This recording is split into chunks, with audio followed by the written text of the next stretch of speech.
Абайдың үшінші қара сөзі. Қазақтың бірінің біріне қаскүнем болмағының, бірінің тілеуін бірі тілеспейтұғынның, рас сөзі аз болатұғынның, қызметке таласқыш болатұғынның, өздерінің жалқау болатұғынның себебі не? Хәммә ғаламға белгілі данышпандар әлде қажан байқаған. Әрбір жалқау кісі қорқақ, қайратсыз тартады.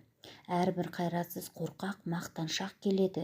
Әрбір мақтаншақ қорқақ ақылсыз надан келеді. Әрбір ақылсыз надан арсыз келеді. Әрбір арсыз жалқаудан сұрамсақ, өзі тойымсыз, өнерсіз, ешкімге достық жоқ жандар шығады. Мұның бәрі төрт аяқты малды көбейтеміннен басқа ойының жоқтығынан, өзге егін, сауда, өнер, ғылым солар секілді нәрселерге салынса, бұлай болмас еді. Әрбір мал іздеген малым көп болса, өзімдікі де, балаларым да малды болса екен дейді. Ол көбейсе малшыларға бақтырмақ, өздері етке, қымызға тойып, сұлуды жайлап, жүйрікті байлап отырмақ. Қыстауы тарлық қылса, арызы жеткіндік, сыйы өткендік, байлық қызметінен біреудің қыстауын сатып алмақ, ептеп алмақ, тартып алмақ.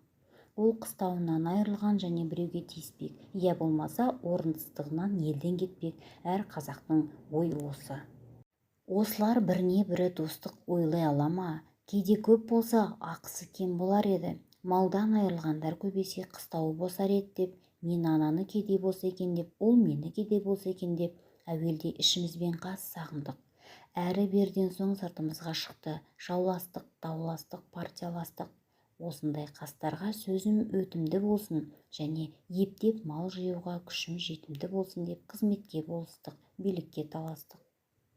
Сонан соң не момынның баласы бөтен жаққа шығып, еңбек қылып мал іздемейді, егін сауданың керек жоқ болады. Өз басын өзі осындай таласпенен кісі көбейтеміз деп партия жығандардың бүгін біреуіне, ертең біреуіне кезекпен сатады да жүреді. Ұрлар тыйылмайды.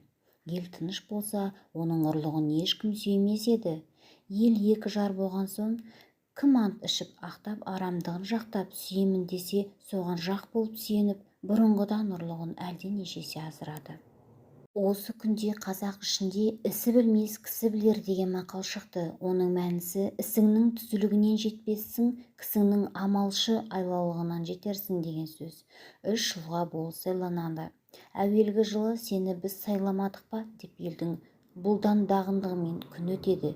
Екінші жылы кандидатпенен аңдысып күн өтеді. Үшінші жылы сайлауға жақындап қалып, тағы болыс болып қалуға болар ма екен деп күн өтеді. Енді несі қалды? Осы қазақ халқының осындай бұзықшылыққа тартып жылдан жылға төмендеп бара жатқанын көрген соң менің ойыма келеді. Халықтың болыстыққа сайлаймын деген кісісі пәлен қадерлі орысша образование алған кісі болсын.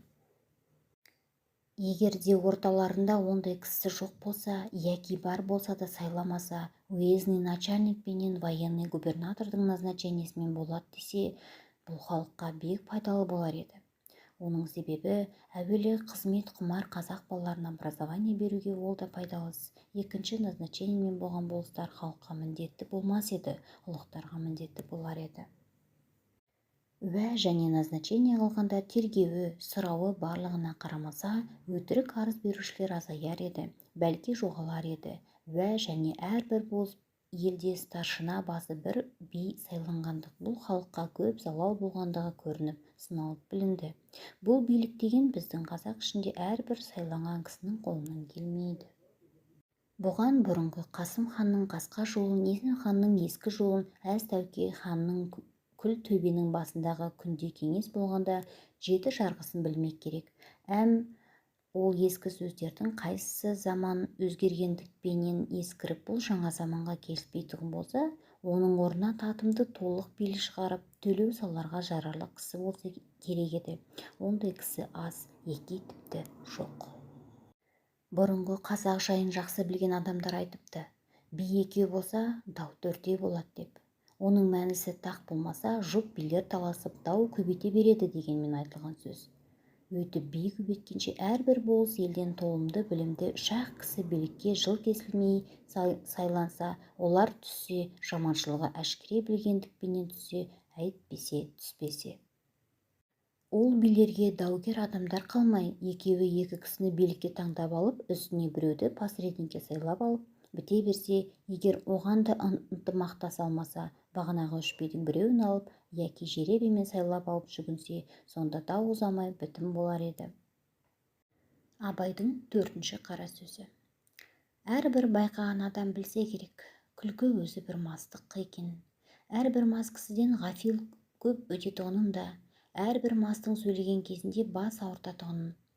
Бұлай болғанда күлкіге салынған кісі не шаруадан, не ақылдан, не бір ұят келерлік істен құр ғафил көп өткізіп отырса керек. Осындай ғафилді көп өткізіп өлмеген кісінің не дүниеде, не ақиретте басы бір ауырмай қалмаса керек.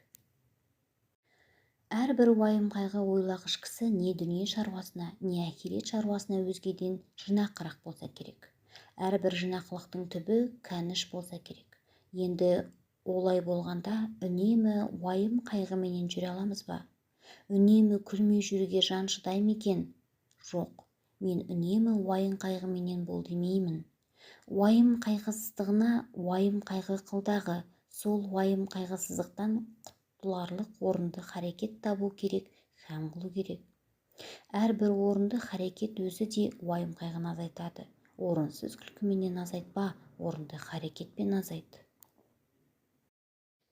Шығар есігін таба алмай, уайым қайғының ішіне кіріп алып, қамалып қалмақ, ол өзі де бір антұрғандық. Және әрбір жаман кісінің қылығына күлсең, оған рахаттан күлме, ыза болғаннан күл. Ызалы күлкі ол өзі де қайғы. Ондай күлкіге үнемі өзіңде салынбассың. Әрбір жақсы адамның жақсылық тапқанына рахаттан күлсең, оның жақсылығынан тапқандығын ғибрат көріп күл. Әрбір ғибрат алмақтың өзі де мастыққа жібермей, уақытымен тоқтатады. Көп күлкінің бәрінде мақтаным жоқ. Оның ішінде бір күлкі бар-ау, Құдай жаратқан орынменен іштен, көкіректен, жүректен келмейді. Қолдан жасап сыртыменен бет-аузын түзеп, бай-бай күлкінің әнін сәндеп, әдемішілік үшін күлетін бояма күлкі. Қолық саумақ, көз сүзіп, тіленіп, адам саумақ өнерсіз иттің несі. Әуелі Құдайға сыйынып, екінші өз қайратыңа сүйеніп, еңбегіңді сау, еңбек қылсаң, қара жер де береді, құрт тастамайды. Түсінікті болды деп ойлаймын. Зейін қойып тыңдағандарыңызға рахмет.